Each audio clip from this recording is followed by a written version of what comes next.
intuit knowing. This is the knowledge you was born with. This is, some people call it genetic memory. This is the knowledge you was born with. This is the knowledge that nature hands you at the time of your birth. This is the knowledge that colonialism is trying to take from you. Understand the game. The game is, you are born perfect, but you enter a system that makes you imperfect due to your perception of yourself. Meaning, you're born perfect, but you don't see yourself in any perfected state in any part of your environment. Perfection and beauty and strength and courage is always the image of the one oppressing you. You are never the symbol of beauty, intellect, courage, knowledge. No, you're never that. Why do I bring this up?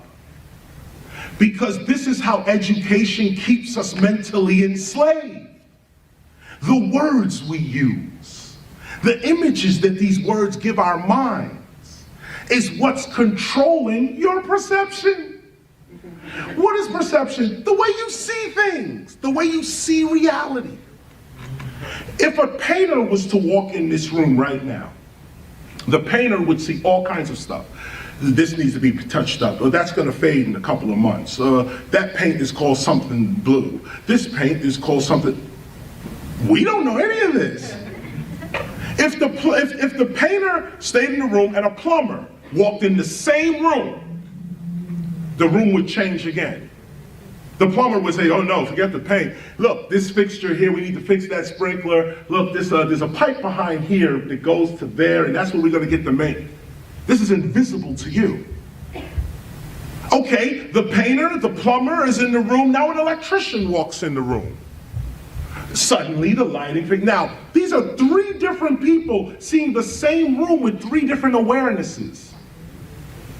It's the same room, but based on your knowledge, reality itself presents itself to you based on what you know. If you don't have a word for something, you overlook it. You only see according to your vocabulary. There's things in this room right now that it goes totally unnoticed because we don't have a word for them. There's things going through your body right now, invisible, and you just don't know about it because you don't have a word for it. The more words you know, the better equipped you are to handle reality. Now let's go deeper. If you could swallow that piece. Perception is based on your knowledge. What is knowledge? Knowledge is awareness. Education is not knowledge. Education is training. We need to be educated in some things. I'm educated in emceeing. I'm educated to that. I'm trained to that. But that's not knowledge. Knowledge is awareness. What do you know? What do you see? The only way you can see is with a collection of words, or so you believe. Let's go deep. Words create reality. The more words I see, the more reality I can see.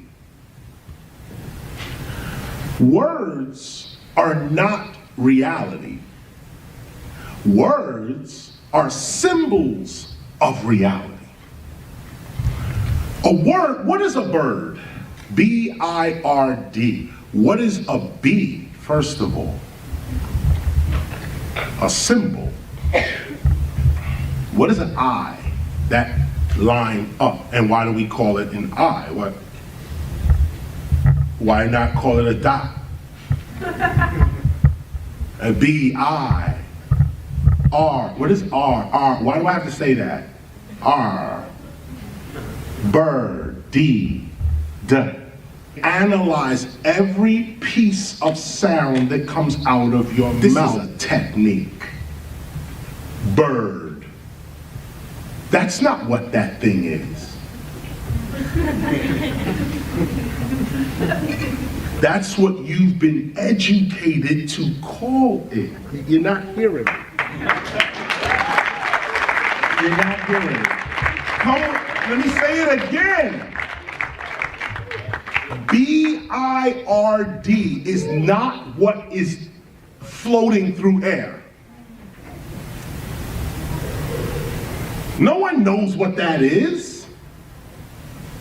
But in a culture, you have to give meaning to every material item in your world or you won't see it. So for English, it's called bird. B-I-R-D. So that's what we agree to call that. But that ain't what it is. Those that are into true spirituality think on this other side.